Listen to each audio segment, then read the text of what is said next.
Good. Okay. Get it. I'm gonna have to send it to you because our MSP account is at its limit. So I'm not recording to the cloud. I'll send it to you later. Sure. So Resmaa talks about white bodies, and he says when he's in that interview, he says that I'm sorry. I just want to welcome Linda back. Thank you. How are you feeling? Better. For those who don't know, I went to California 2 days later. I tested positive for COVID. The next day, my husband tested positive for COVID. So we had to isolate in his cousin's house. Fortunately, they have a great house. It was just a mess. I mean, travel issues, airplane issues, just a mess. So I'm happy to be home. Yes, I'm Feeling glad much to see you better. back. Glad to see you back and to know you're feeling better. Yeah, so I'm playing catch up here. I'm behind in everything. Thanks, everybody. You're right in time, Linda. Yeah. So Resmaa talks about white body supremacy, and he defines it as the standard by which all bodies, humanity shall be measured both structurally and philosophically. Okay.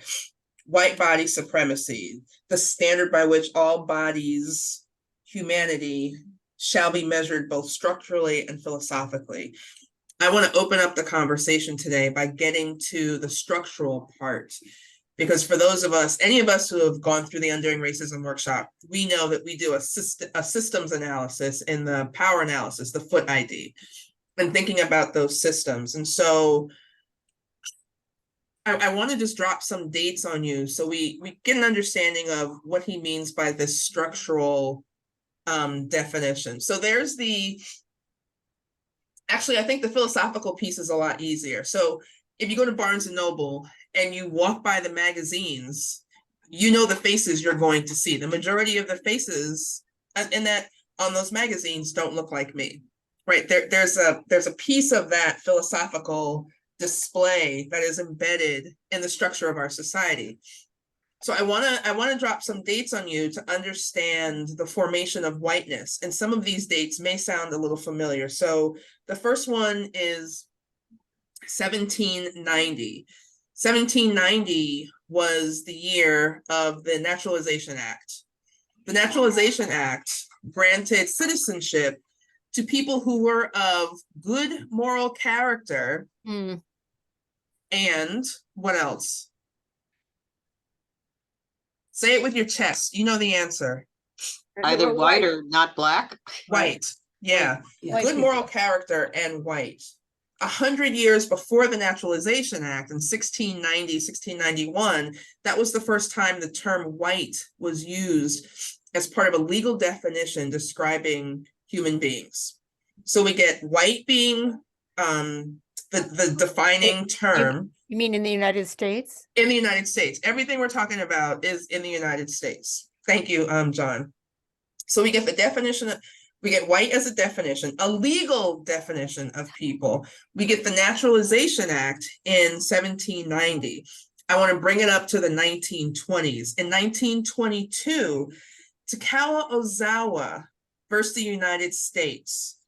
He was a Japanese man who said, well, I appear white and I'm of good character.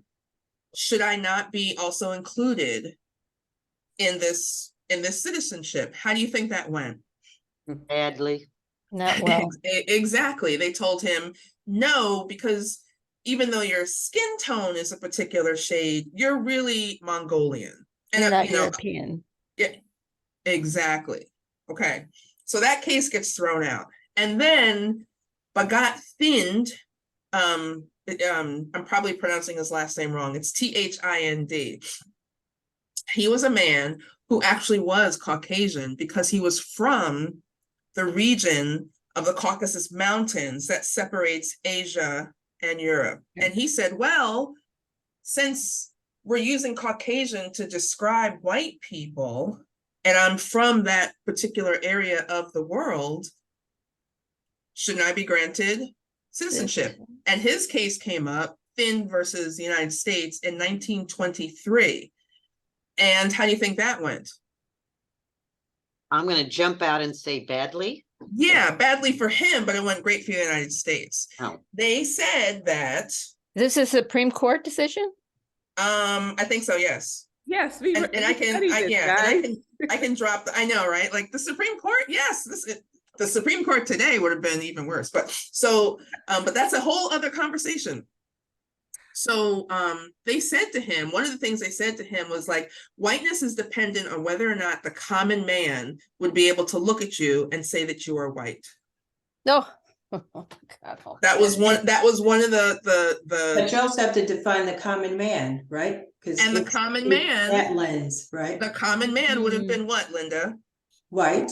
Exactly. So if they're basically saying if a white man doesn't see you as white, then you are not white. Right. Forget now when we are and then when I say we, I'm speaking as a trainer with the Institute. When we talk about the definition of race, the second word in that definition is specious. Race is a specious classification of human beings created by Euro-Americans and Europeans and Americans, because it's a little shaky, created at the time of worldwide colonization, placing people who came to be known as white at the height of humanity, of achievement, those standards. So when Resmaa is saying that white body supremacy is the standard by which all bodies' humanity is measured, he's really talking about the laws that have established whiteness in this country. That's why I wanted to start off with the structural piece, so we get an idea of the laws that have been put in place, not just to establish whiteness, but to maintain it and to position people who came to be known as white in a place of privilege and power. So we need to have that basic understanding before we can even get into what Resmaa is talking about around white bodies. So I'm, and he also talks about how other bodies, Black bodies, the bodies of people of color, Asians, all those other bodies, the bodies of Takau's family and Pin's family, that those are not seen as human. Does that sound familiar? Mm-hmm. Right. So it's 2023, and we have to understand that we are living and breathing and dying in the wake of history of laws that were set in place before we were even thought of.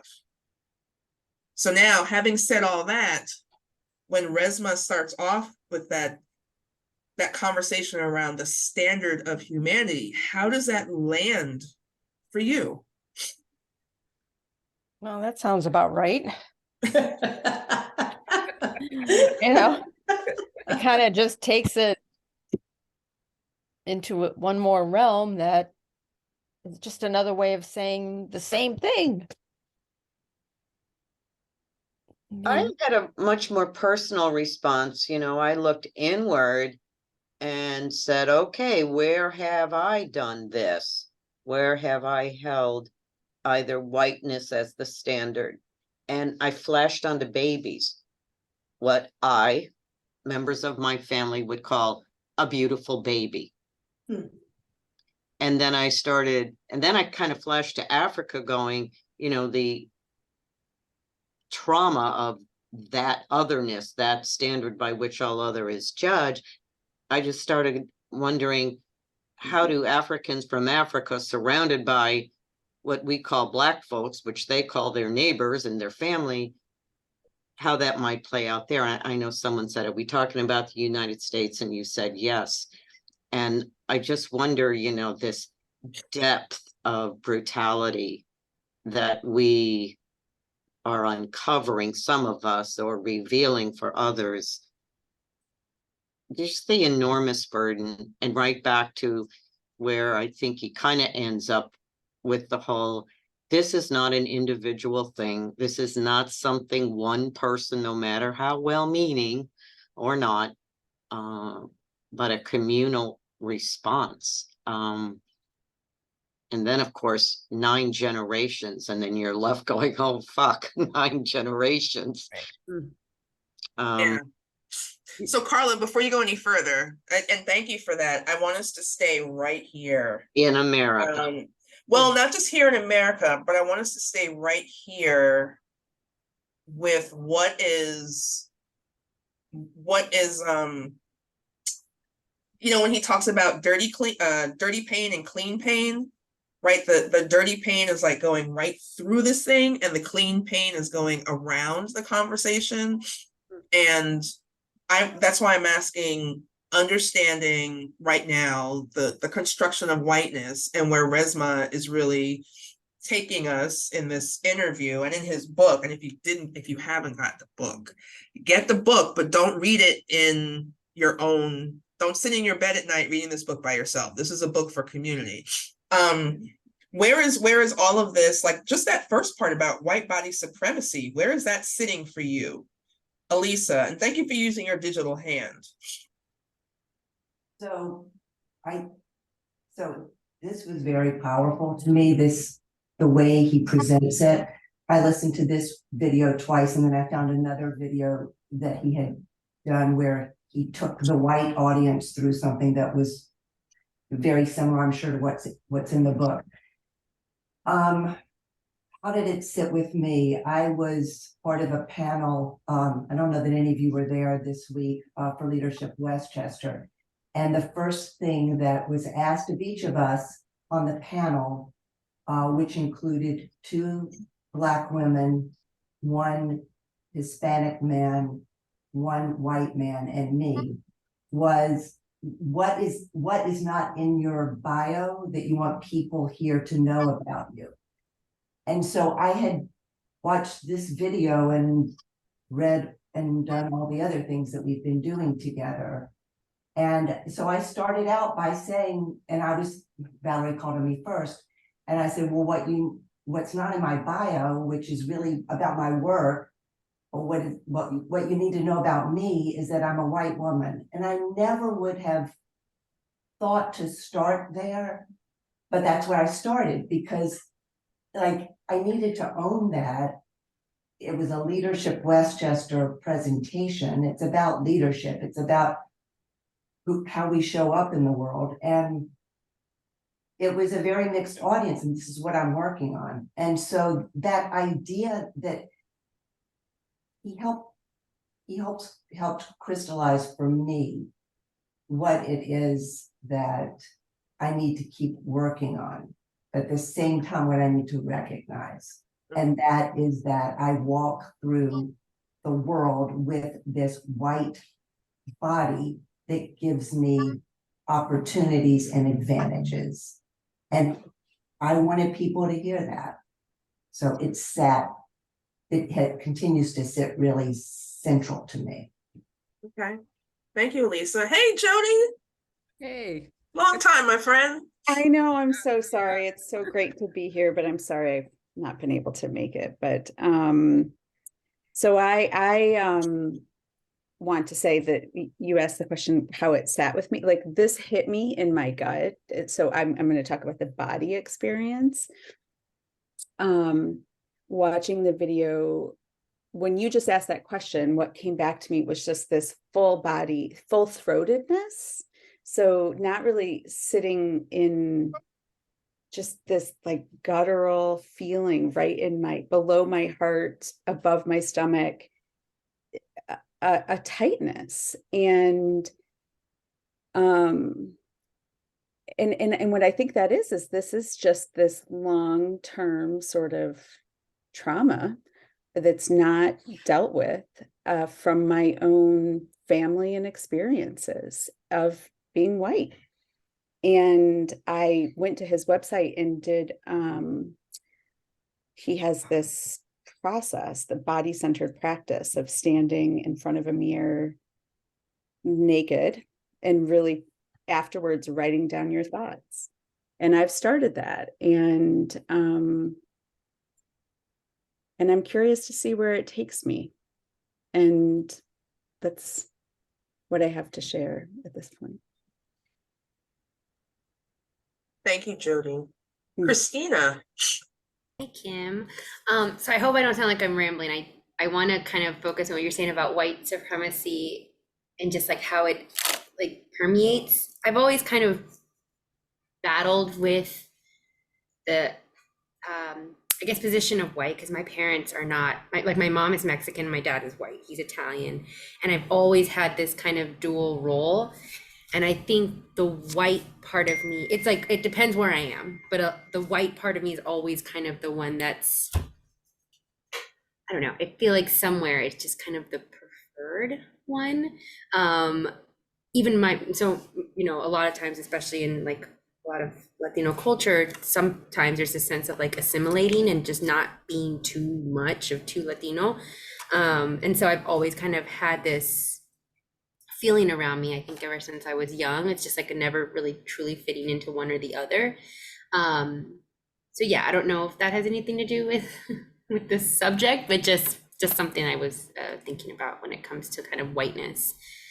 But I've always been very, as a child, I've always been very proud of the Latino part. I spoke Spanish since I was a child, and so I've never really tried to like ignore it. But sometimes it's, you know, you think about ways that maybe it came in whether you thought about it or not. Like, don't make my hair too curly. Don't make me this, dude. Like, don't do this, and maybe things I didn't think about till later as an adult.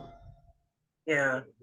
I don't want to ignore what Carla and Jody brought into the space, because I want to get to the trauma piece in a second. But I also want to respond to Christina that when you use the word preferred, I saw some head nods in the space, right? Because if that particular body is considered supreme, right? And it's a theory. Like, I don't buy into the fact that people think it's supreme.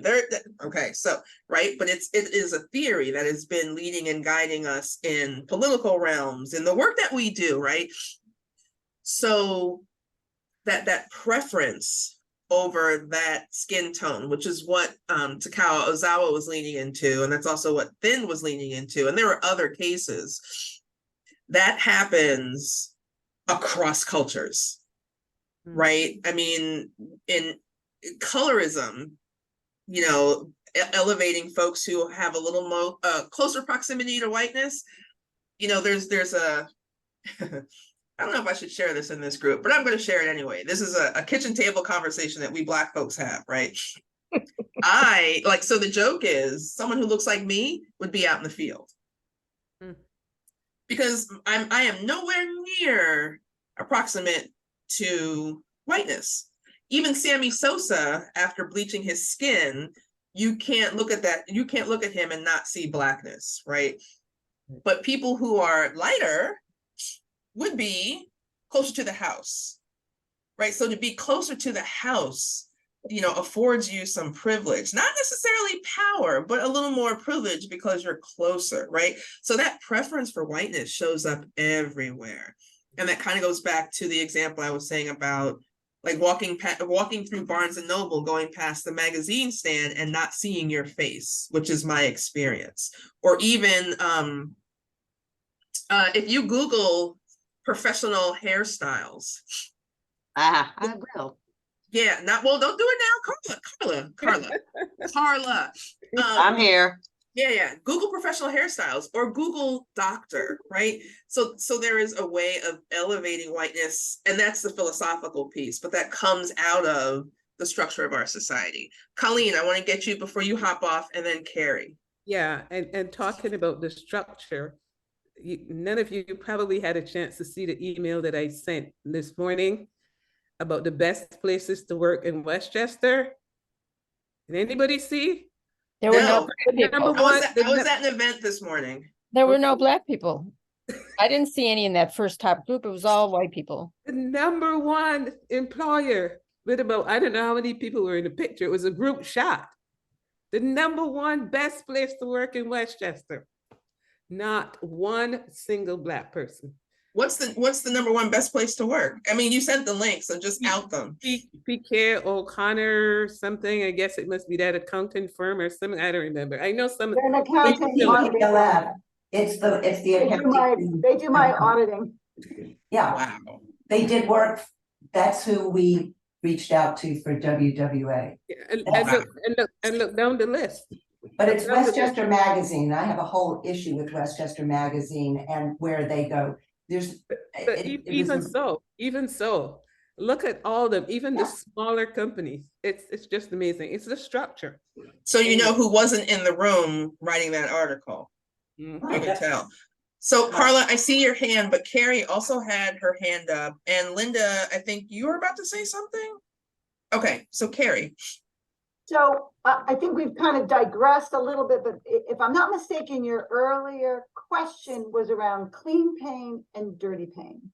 No, it was more about like just where does it Right. sit with So, you understanding the structural So I guess what foundation of struck whiteness? me, and it's interesting because I don't remember that specific phrase. I re-listened to the essay, the interview last night and around midnight, and I kind of fell asleep. So I didn't miss that particular phrase, but when in the beginning, when he was talking and he asked the interviewer, where does that sit with you?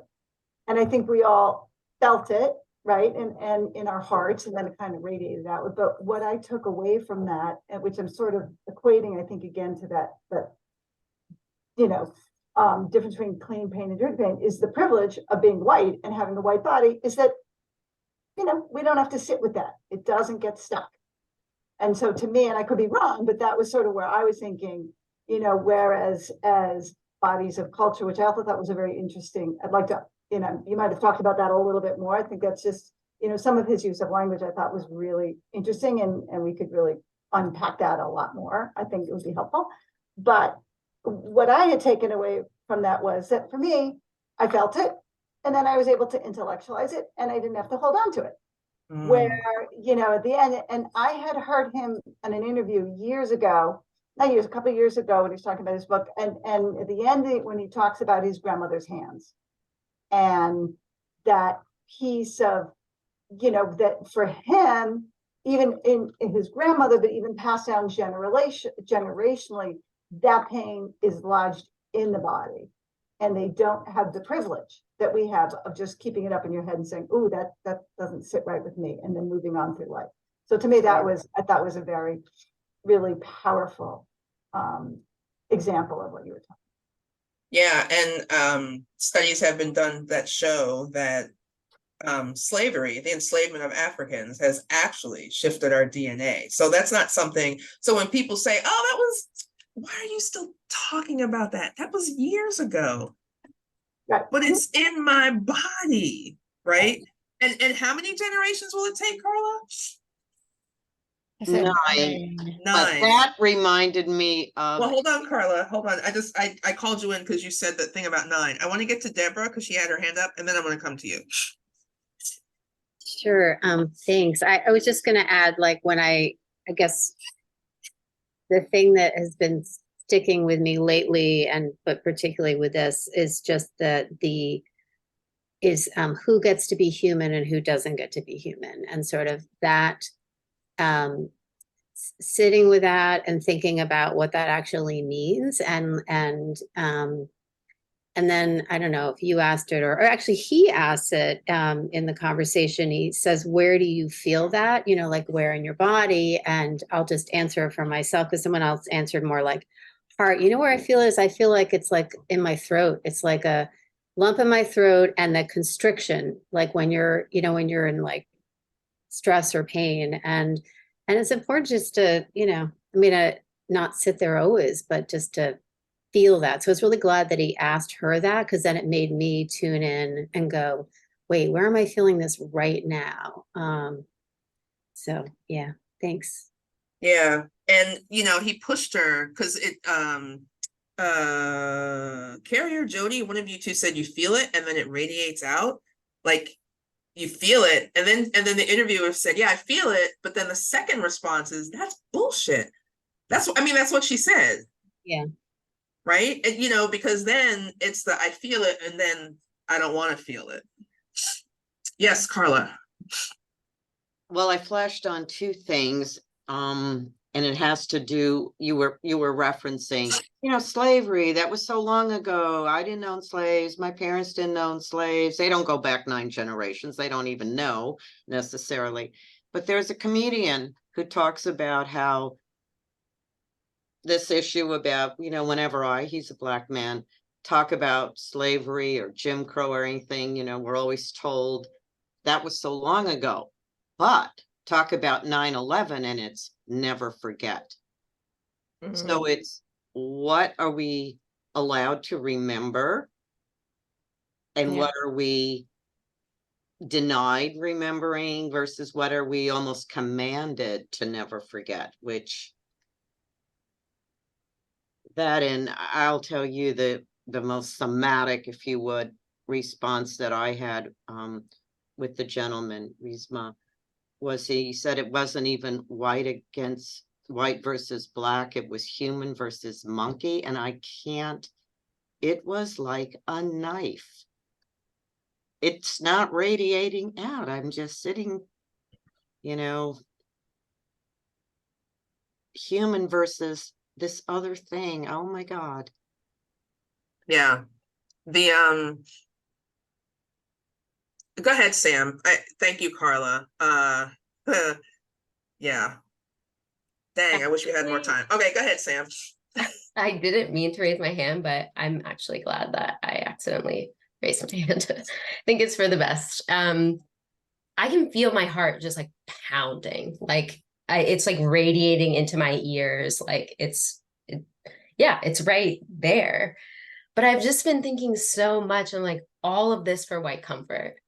All of this, it's so infantilizing. It's so fragilizing of white people. It's for the sake of for the sake of white body comfort. I don't know. I've just been sort of like my own fragilization around race, my own to have to tiptoe around it. I don't know. It's just really, it's a lot. It's a lot. It's a lot. Yeah. You know what? And so I am not, so I want to say something, and I don't want it to be read as protectionism.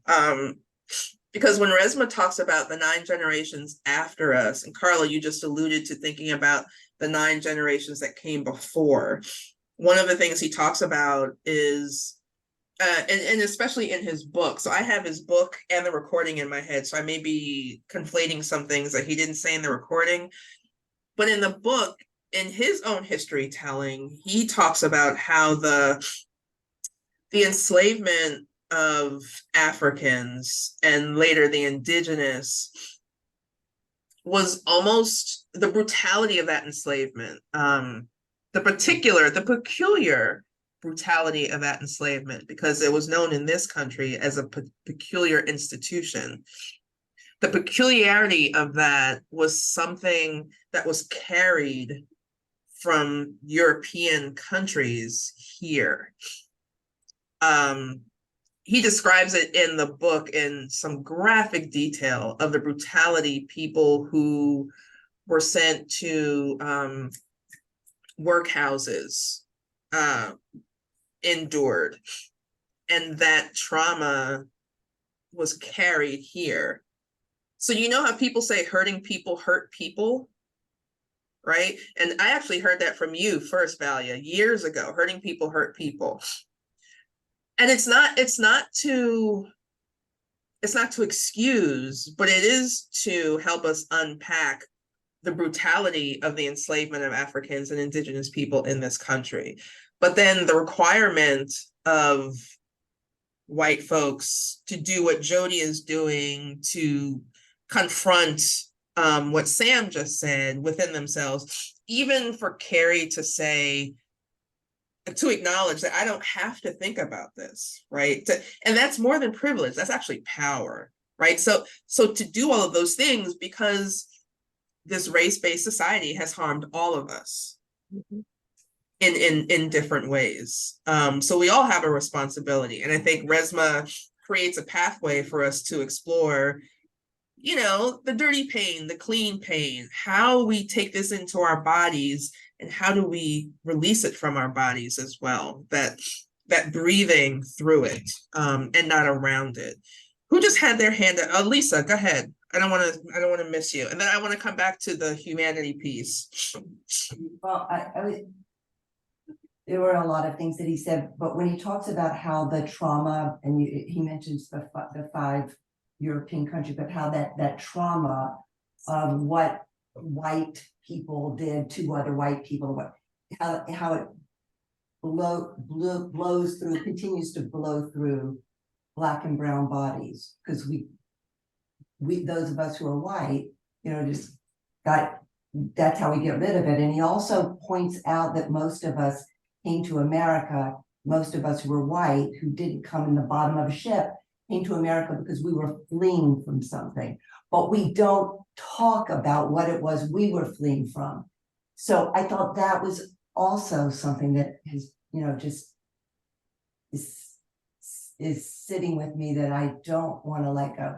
And the fact that he says white bodies have to grind against one another more and more, I feel like I appreciate your leadership, Colleen's leadership. I feel like from my perspective, I'm imposing, and I need to be working with white people on this, because it's not fair, and it's not your responsibility.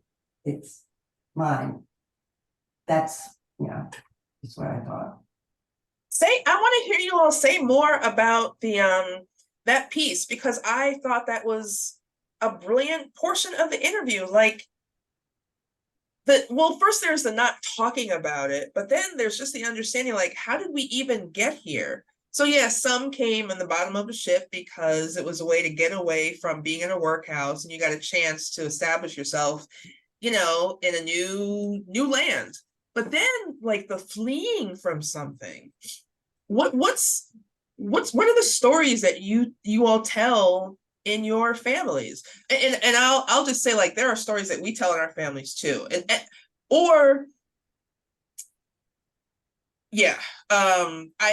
I'm in a workshop, I often introduce myself and say that my mother, and it's, at least I always introduce myself as a Black woman, right? And I say Black with a capital B because we're talking about people. But my mother is from Mississippi, and she never told me that she came to New York on the tail end of the Great Migration. I put it together myself, but I always say that my mother is from Mississippi, goddamn. Now because Nina Simone's Mississippi. Now she's told stories about things that have happened, but she hasn't told all the stories. I know that there's more to tell. So I'm curious, like, what are the stories that maybe you have figured out about your ancestors, and what are the stories that they have explicitly told you about how they ended up here?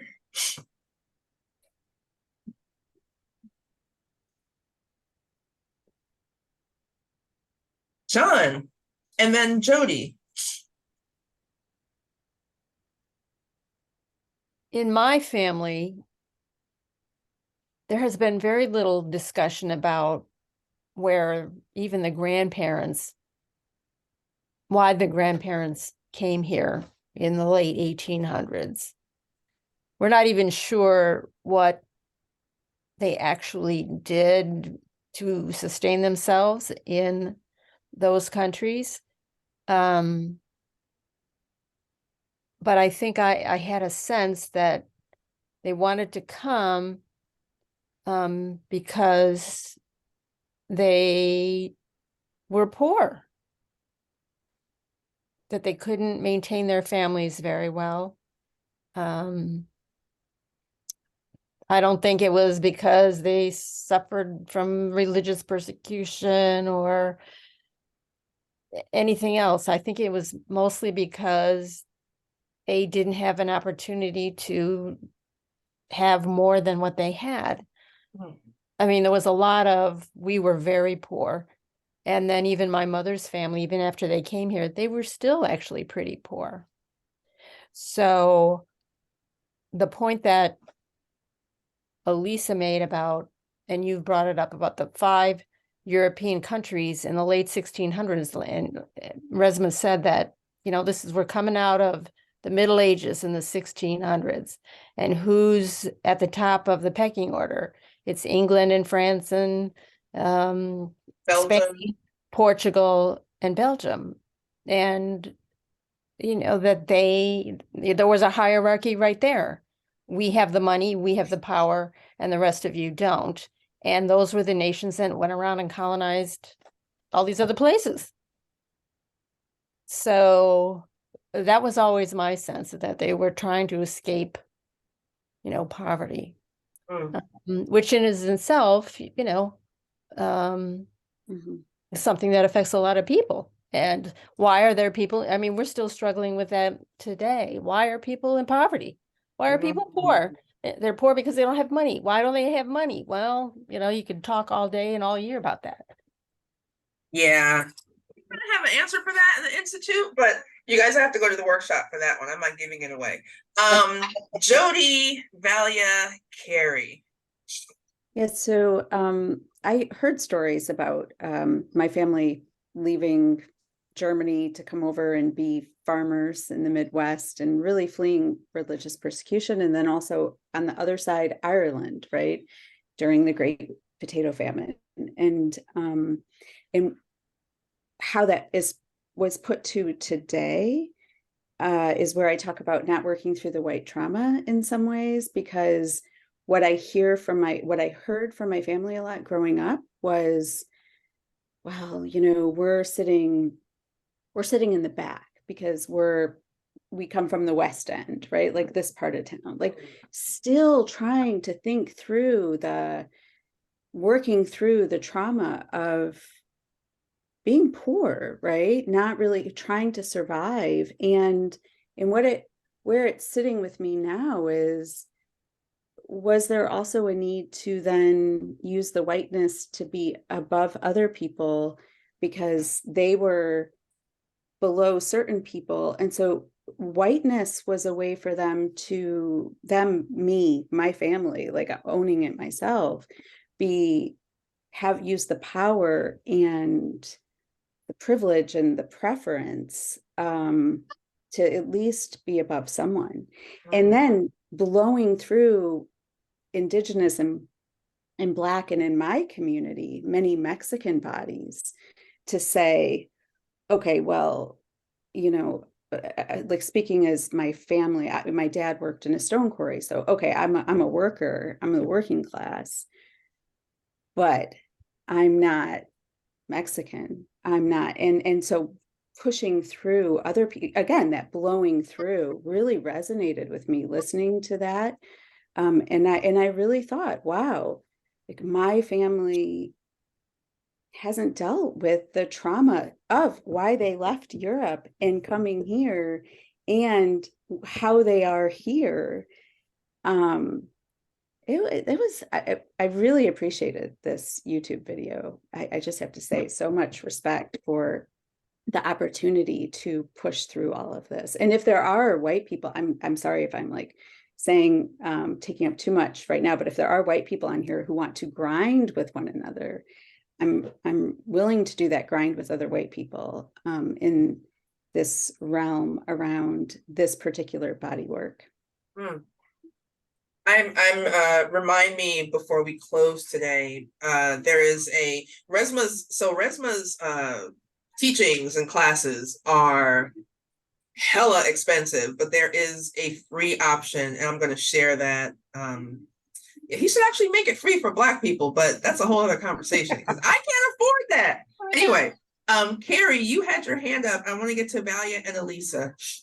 Yeah, just, in terms of thinking about my family, my father's side of the family was Irish, and it was always glamorized, right? He was a member, my grandfather's great-grandfather was a member of the IRA, and he left Ireland because of, persecution, and he came from a long line of potato farmers. So it's religious persecution, famine, poverty, but it was always kind of glamorized, right? And they settled in New York, and my grandfather became a banker and, easily moved into the middle class. My ex-husband's family, also, both of his parents were Irish. And again, but that, Jody, to your point, that sense of victimization really stuck with them, and that, we're victimized too. We were Irish, we were treated like second-class citizens, the difference between like the lace curtain Irish versus the working class Irish. And again, to your point, it's like everybody wants to hold on to their own victimization and not have to see what it is that unites us. And so coming here, right, now they, now it's, well, at least I'm above someone else. Wow. Yeah, and, Wow. and they all live in Boston, and we all know what Boston's like in terms of, Yeah, I'm actually of Jamaican descent, and I've been doing some research, and my folks were in Boston too. And I can only imagine what it was like for Jamaicans to be in Boston in the 1900s. Yeah. Yeah, good times. Yeah. Valia and then Elisa. Kerry just said something which really struck me. And that was, I think, was it your dad or your grandfather easily moved into the middle class? Oh my gosh.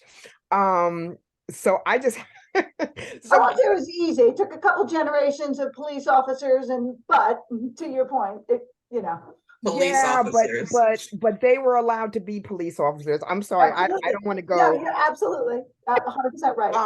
What I really wanted to say was my grandmother came from South Carolina by herself when she was 19 years old and never ever spoke of what she endured in South Carolina as a child, as a teenager, and said she would never go back.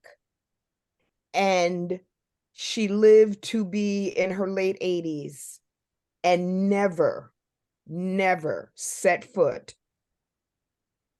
in South Carolina again.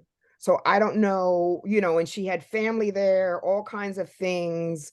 And the fact, again, that she would never speak of the first 19 years of her life is telling for me.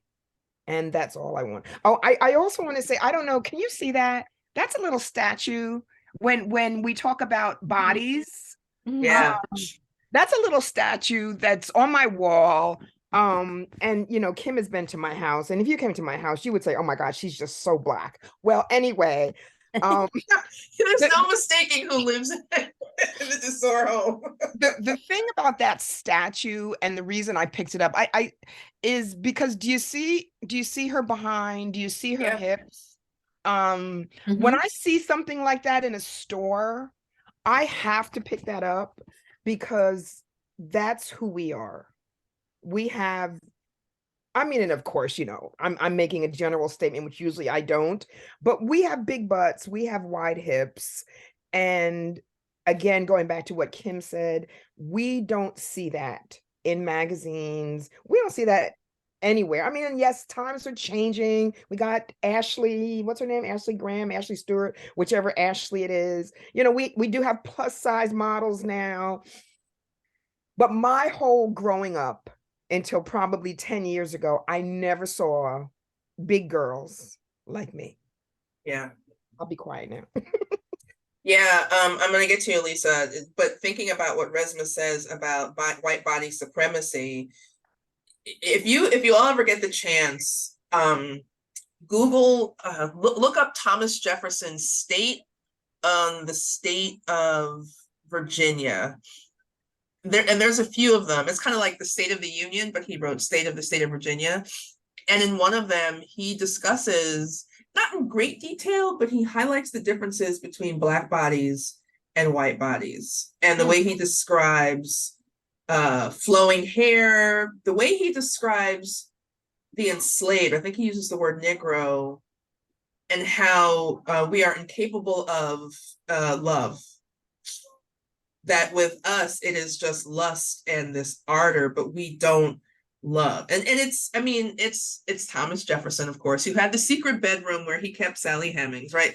It was a love affair. It was a grown man and a 14-year-old girl, but even understanding, so thinking about how deeply embedded this is in us around white body supremacy. And I actually appreciate white body supremacy over just white supremacy, because it really gets to how we regard each other physically. Who had their hand up? Because Elisa, I want to come back to you for a second, but I keep writing notes and I don't want to forget this. Kim, can I ask a quick favor? I'm just about to, do you mind letting me back in the waiting room. I just have to switch locations. Oh, sure, sure. Sorry. Oh, Tabalia, does everyone know who Sarah Bartman was? Okay. Sarah Bartman, and I'm using her real name, Sarah, Baartman.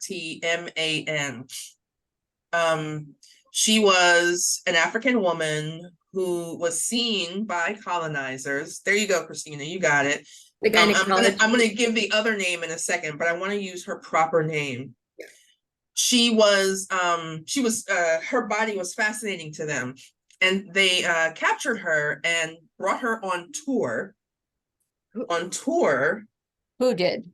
Colonizers, some gross white men, brought her around on tour to show everyone how big her behind was, because they had never seen anything like it before.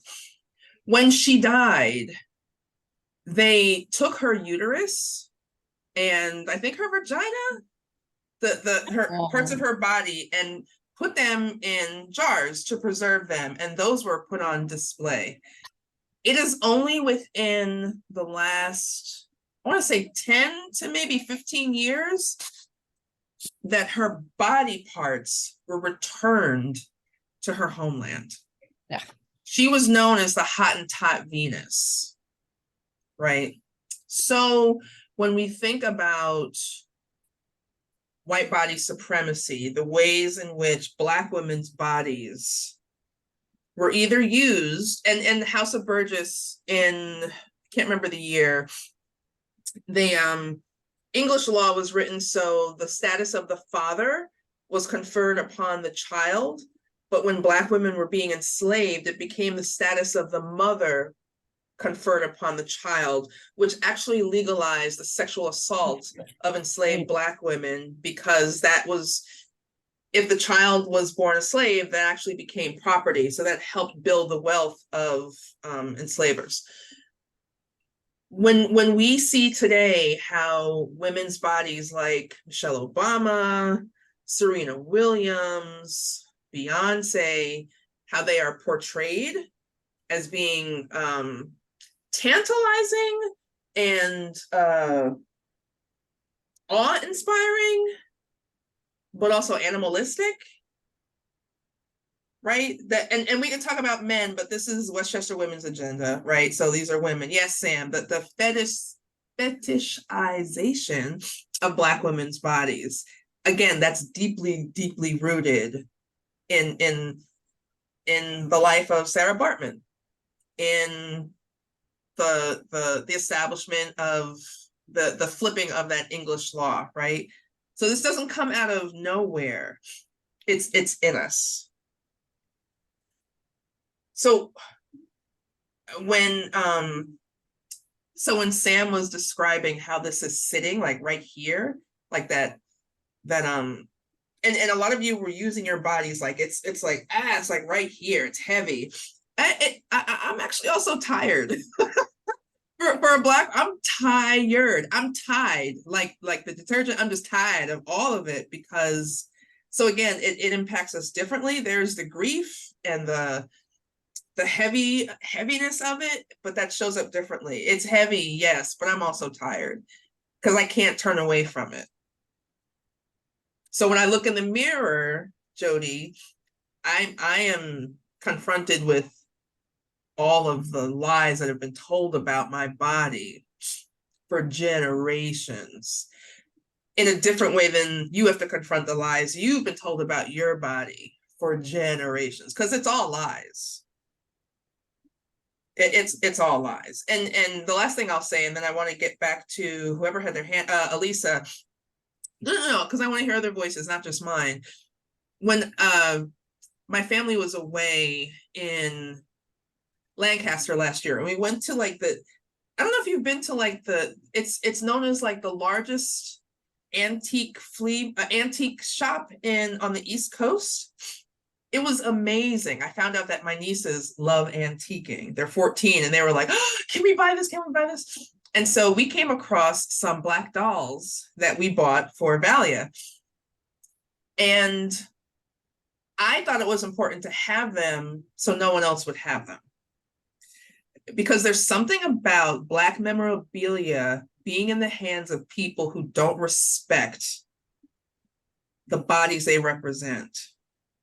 So we bought them and gifted them to Valia. Her house is like a museum. Like one day we'll go on a virtual walking tour, because she's got masks and paintings and all kinds of stuff. But because things like that should only be in the hands of someone who can respect the body. Linda, yes. I know Elisa wanted to go. Elisa waved me off, so you go, Linda. Well, I've been uncharacteristically quiet during this call. Like Kim, I am tired of these conversations. I know they're necessary, and I appreciate everybody on the call, but it does weigh heavily on me. I guess the main point I want to make here is that none of what we are experiencing here in America is an accident. It was all calculated. And when you think about how evil people can be against certain types of people, certain groups of people, I should say, all for their own, not just comfort, but really it's power. I mean, the comfort comes from the power, because they know if they can control all of us, there's some comfort in that, because they don't have to deal with us. The other thing I was thinking about Christina was she was talking about, you know, her mother and her father and their cultures. And, you know, sometimes it's more convenient to lean heavily on one side than the other. You know, these are all things that have been embedded in all of us from the same place, a sense of the need for power. Because as long as we're grappling with ourselves or with each other about who's a little bit better or why, or I need to be more like that and less like, you know, one side of the family or the other, as long as we're crabs in the barrel fighting with each other, we don't have the collective power to push against the power that is oppressing us. And it's worked brilliantly. And it's still happening right now. When you look at, it was at, I can't remember what state it was now, where the 3 Democrats were Tennessee, thank you. I was thinking Kentucky, where they were you know, expelled. The two that were expelled were the 2 young Black guys, and the white woman who was in there with them, somehow she survived. You know, it's like, it's still happening. It looks different. It's called something else, but it's the same thing.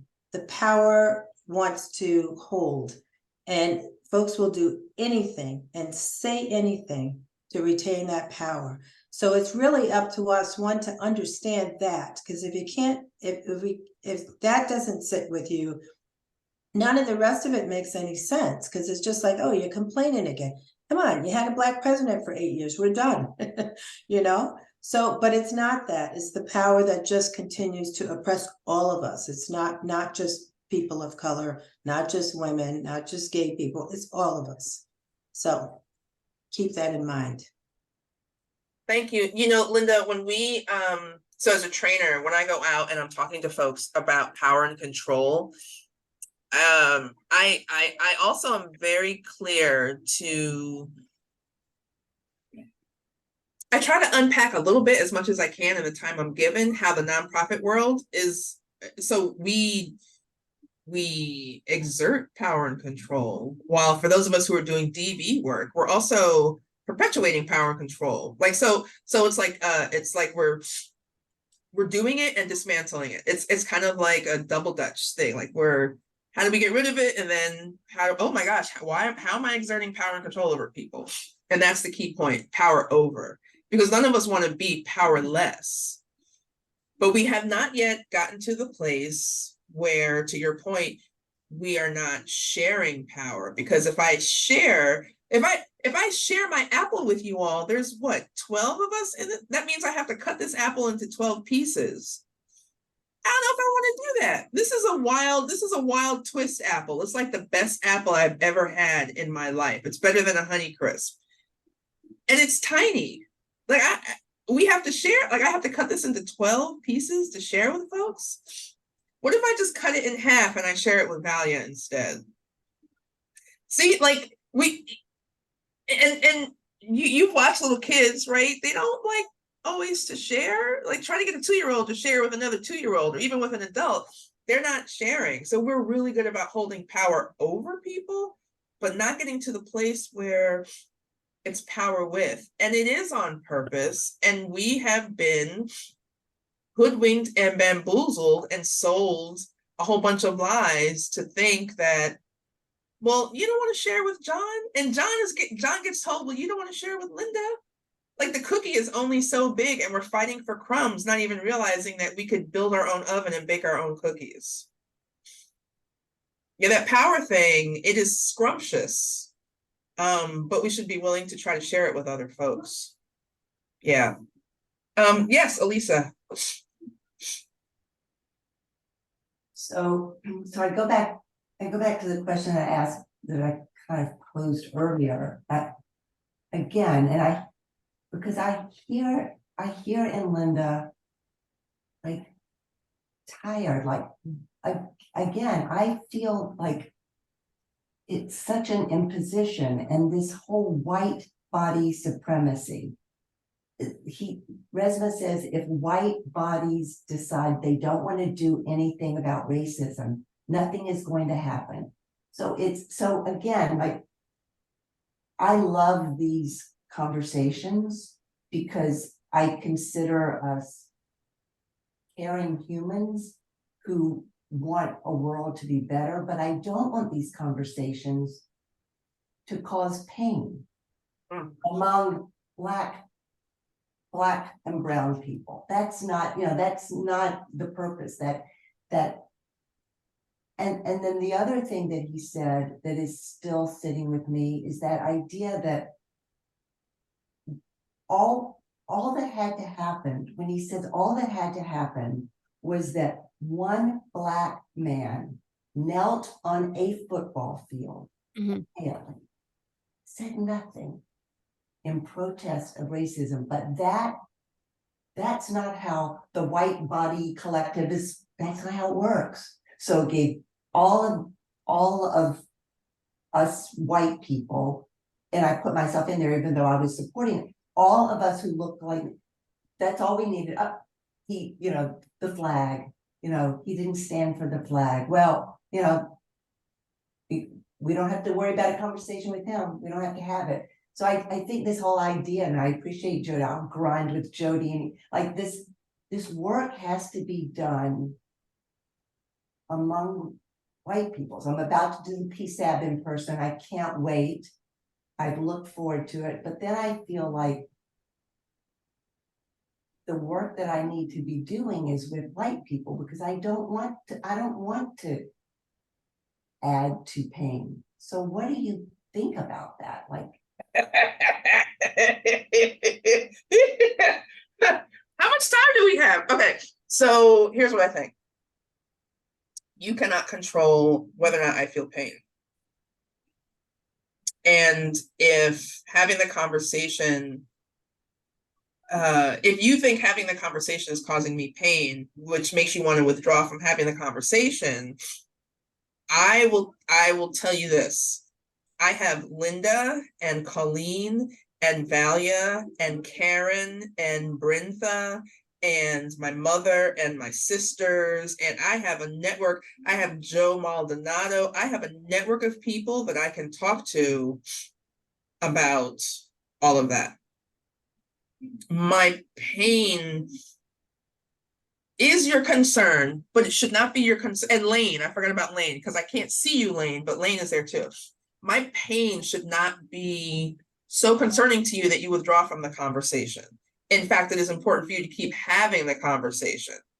I am tired, not from the conversation. This is going to sound really weird, but conversations like this bring me a lot of joy because the conversation's happening. I am tired of worrying about the police car that's behind me. I am tired of being followed in CVS. I am tired of, my Black queer female body being disrespected, right? I'm tired of all that. But I want you to keep having the conversation. Like I need to know that there are some white folks who are willing to take an hour and a half every third Thursday to have this conversation.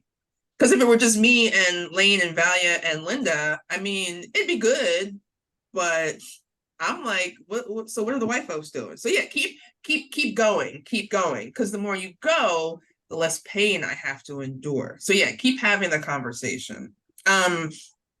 Yeah, and I wrote something down. I didn't want to forget this because Elisa, when you brought up the thing about Colin Kaepernick, does everyone know where he got the idea from?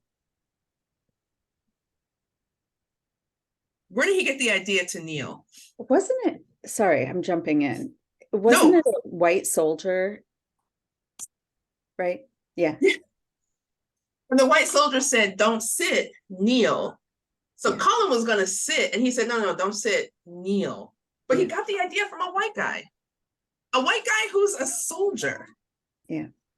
So but no one has said anything about that ranger who gave Colin the idea, but everyone came after Colin to the point where he never worked in the NFL again. So when we talk about not wanting to confront the thing, no one wanted to confront that ranger, but everyone went after Mr. Kaepernick. The other thing I wanted to bring in, and this is kind of related. Do you know when the flyovers began? You know how they do like a flyover for like the Super Bowl? And does anyone know when they began? Was it after 9/11? 9/11. Bingo. 9/11. Yeah. Oh, swell. Yeah.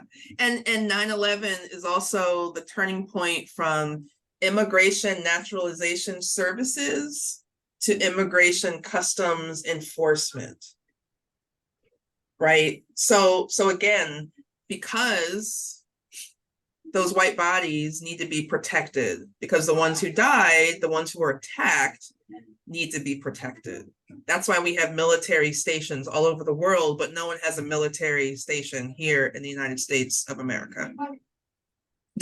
So again, when Resmaa talks about white body supremacy, the structural piece and the philosophical piece, like that structural piece, I think for us is kind of like water. We're swimming in it and don't even realize it. So yeah, no, we need to keep disturbing the water.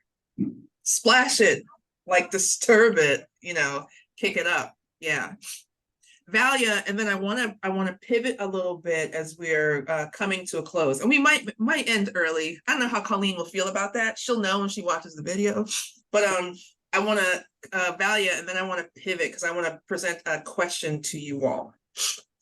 Alyssa, I have watched you and that's kind of the beauty of a Zoom meeting, is that you can really watch everybody's faces, and I think honestly that you are feeling more pain than the people of color in this meeting. I have to be perfectly honest with you. What? I don't know if you've had a chance to read what Linda wrote, but again, I ditto what Linda wrote, and I piggyback. Oh my gosh, I piggyback on what Kim said. And so just, can you imagine going into ShopRite, and as you walk by someone's cart, they grab their purse? I can't tell you how often that happens, but just, that's the pain. That's the pain. And as Kim just said, we don't have as many boutique type stores as we used to. But I mean, I grew up in Pleasantville. God, I don't want to get into microaggressions and all of that stuff. But I just have to throw this one. I don't know how many of you are familiar with Jenny Clarkson. Jenny Clarkson years ago had a group home in Pleasantville, New York. All right. And I would say that probably about 75% of the teenage girls who lived there were girls of color. I can't tell you, growing up in Pleasantville, how many times I was asked if I was from Jenny Clarkson. Yeah. Now just put that into a young person's thought processes. I don't even know what to say about that, but just, so that's the pain. I'm 64 years old and I still remember being asked that question as a teenager. So that's the ish that we deal with from the time we're born. And that's the trauma. And it's not that being in that place was a bad thing, right? So it's not like being mistaken for my niece's nanny. That nannies do honorable work, and my nieces are probably closer in complexion to Sam, right? So they didn't look like they belonged to me. It's not being mistaken for a nanny, like, because they do honorable work, like I said, but it's the idea that you can't possibly belong here. You must belong to this group that got put here because Pleasantville is such a lovely place to live, and you should be grateful for that. Like, it's that whole narrative. So what Elisa, what I need you to do is, like, yeah, grind with Jody and Deborah and John and Kate and Carla and Sam, right? So the next time someone says something like that to Valia, or someone who looks like me about their nieces who don't, they look, you guys belong to, like, you call that person out, right? That will help alleviate, some of the pain. At least I want to let you go, but I do want to, I want to bring us to another place. So go ahead. I just wanted to say, like, I am not stepping away from the work. My question was, I think the work that I have to do, the actions I have to take, need to be directed at white people. So Kim called me out for a TikTok video that I made that got, please, you can read about it on LinkedIn. Because you said to me, who knows you on TikTok? And you're right. So 23,000 people liked it, hundreds of people commented, Black TikTokers, very few white TikTokers. And so I raised that, like, what? So Kim said, like, who knows you on TikTok? Maybe you don't remember saying it. So I went, okay, where do people know me? And where do white professionals know me? Because that's what this particular one was about. It was Austin Channing Brown's, I read a section of her typical day. So I just posted it on LinkedIn. And I will say that the comments and the reactions have been from white people. So I've got to figure out, that's what I'm trying to figure out. How do I take all what y'all are sharing and direct it at white people? And the other thing and then I'll shut up, is the other thing that I did, I happen to love TikTok. I just do. I think they're really creative people. But I posted this thing as much to remind myself. I'm at the dermatologist's office. My last time, I go every 6 months. So I've got one coming up and I've got my question. I'm sitting there putting my clothes on after she leaves, and I'm looking at the wall, and for the first time, I realized there's a picture of an old, one of those old, like, from a magazine, and it's this porcelain white woman.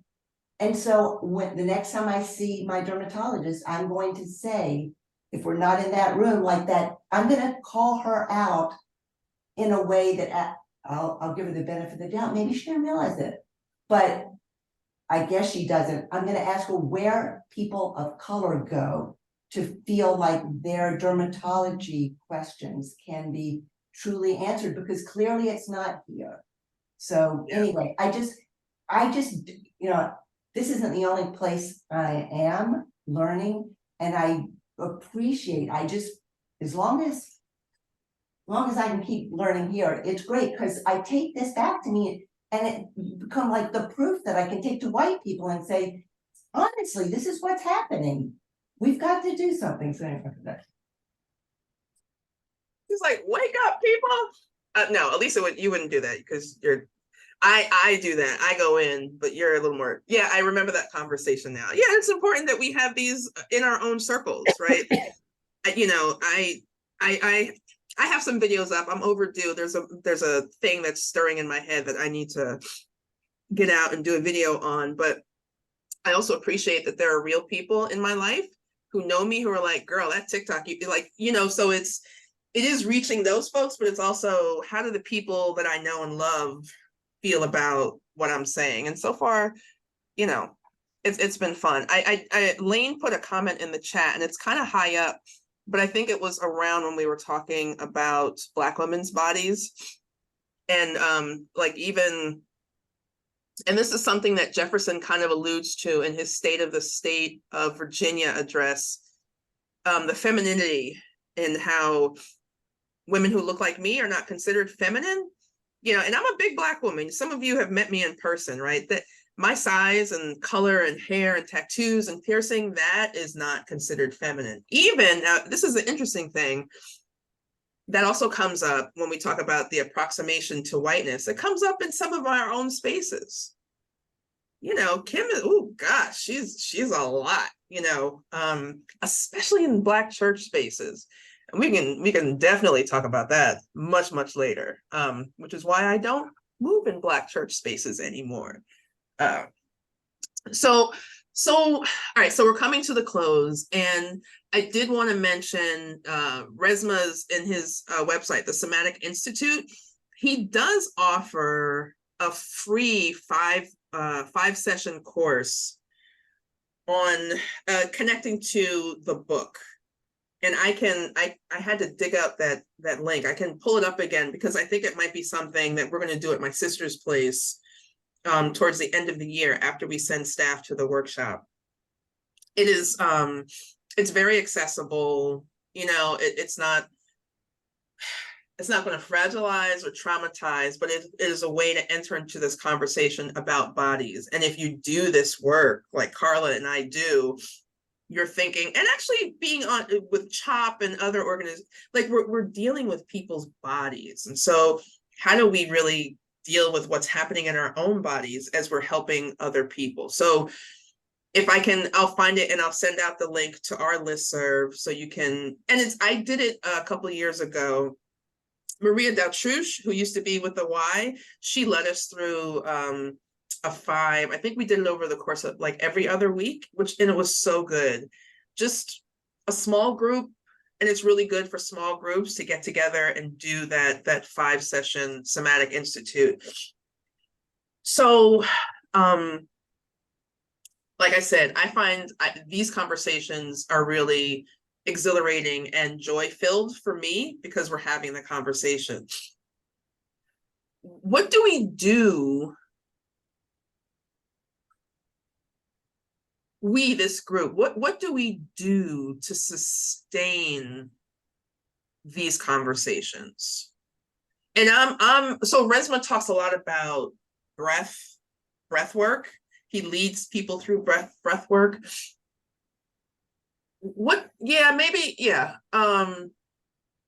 How do we sustain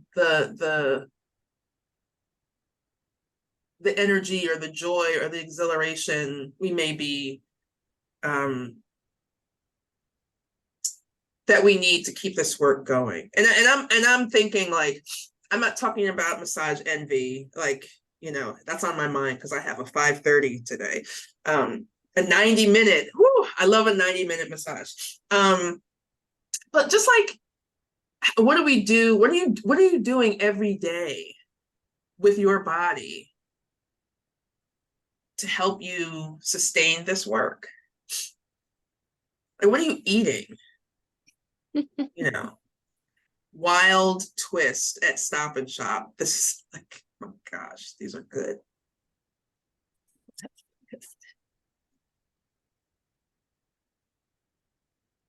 Me? For me, I will say, first off, like having a local community, like people, right, with whom I can talk about this, white people that is non-white people, people of having that community with whom I can bring this conversation back to home where I live, my family.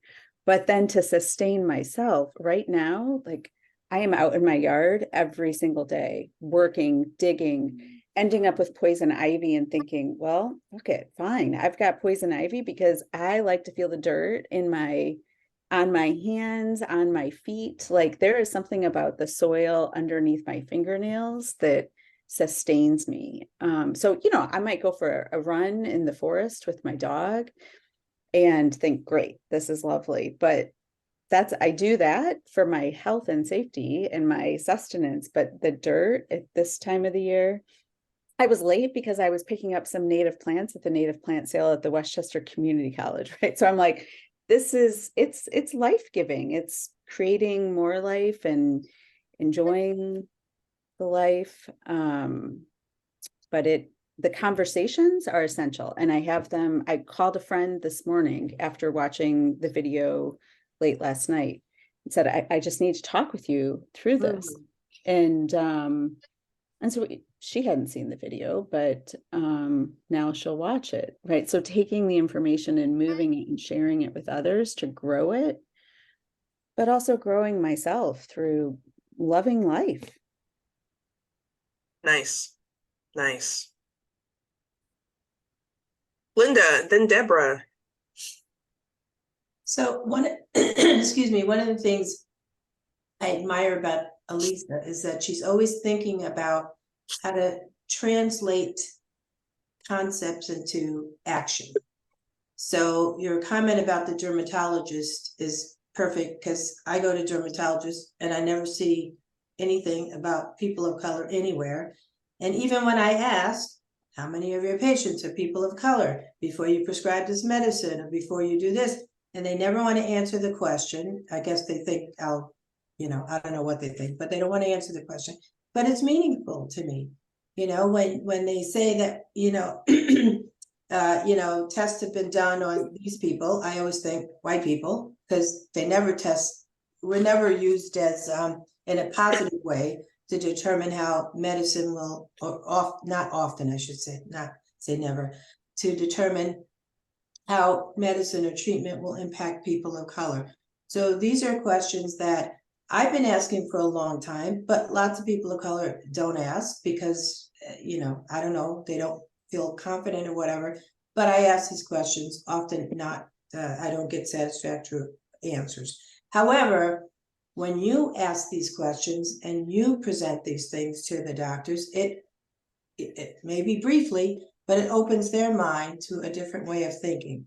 And that's what is essential. We all have to work at changing the narrative and making it comfortable for other people to think about things a bit differently.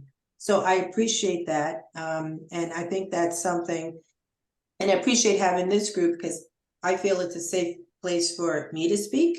And I hope it's a safe place for others to speak, because not that it's always easy or pleasant, but that's the only way we're going to get from here to there. We just have to keep talking about it. And, everybody on this call has story after story about things they've experienced. And those are the stories we need to tell, because I think you have to get to the human aspects of it and the stories to make what's happening meaningful and tangible to people.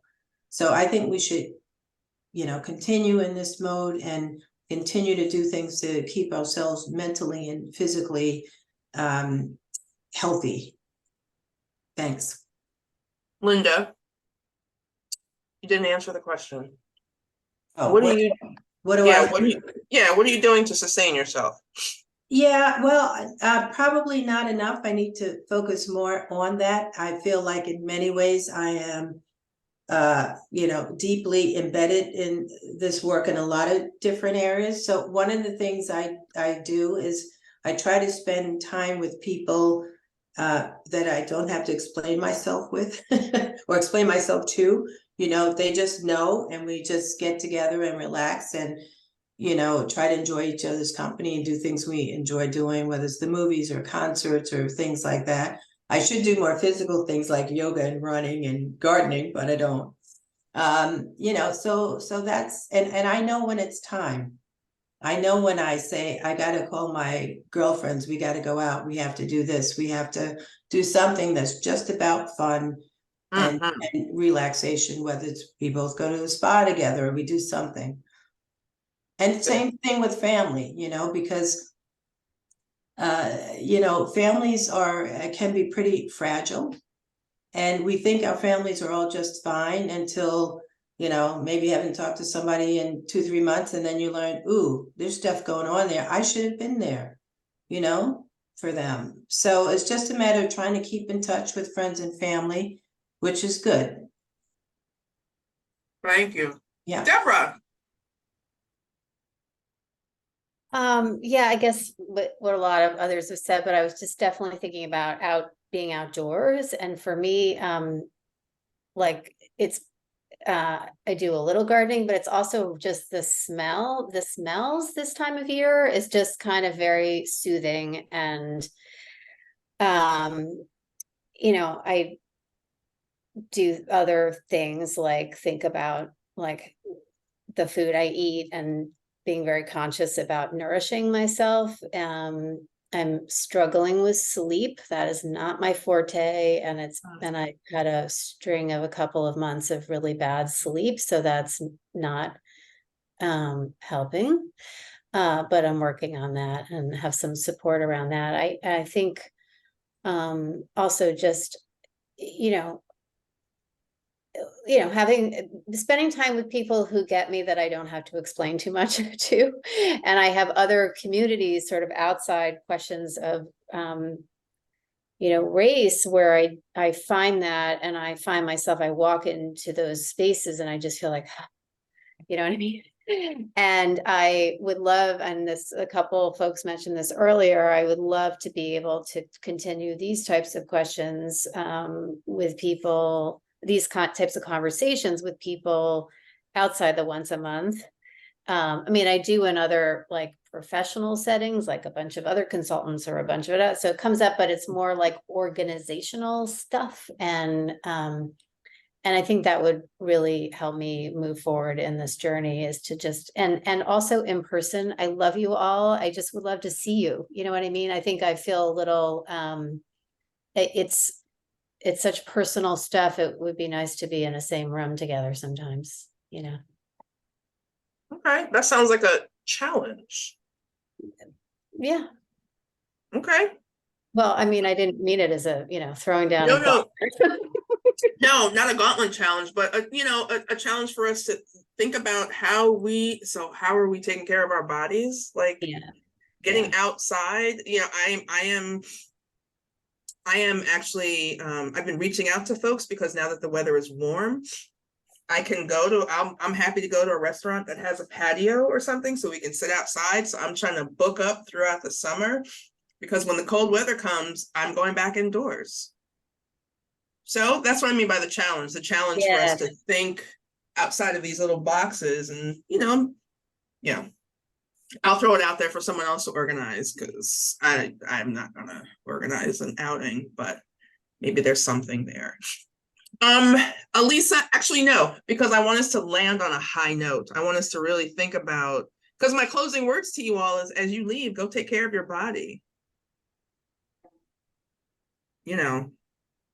Go to Stop and Shop and get some of the Wild Twist apples if I've left any. I haven't left any in Mount Kisco. I bought them all in Mount Kisco. So maybe the one in White Plains, there might be some, but. Are they really better than Honeycrisp? They're so good. They're just like, do you not hear this crunch? I mean, they're really good. And I love a Honeycrisp, but these are a little sweeter, not so tart, but they got a good crunch. Like there's a snap to them. I'm a crunch person. So anyway, but even something like Honeycrisp are rarely less than $3 a pound. Right. But I would buy them because I feel like I owe it to myself, if that's what I like, to buy that thing. So I'm going to spend my money on Honeycrisp or oxtails for my mother, right? Because my love language is giving. So I'm going to spend that because I love myself enough to treat myself to something delicious. Right? So even doing something like that to take care of our bodies, because especially in these female bodies, the world is set up to grind us to dust. So, go and take care of your body.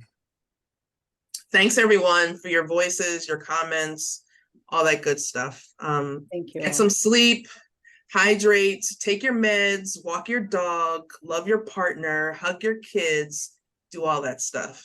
And Yeah. we'll see you next time. Bye, everyone. Thank Thanks. you. Thank Blaine, you. Bye, everyone. I have not forgotten about you. We're going to get together. And she left. Oh, there you are. Okay, good. All right. Peace.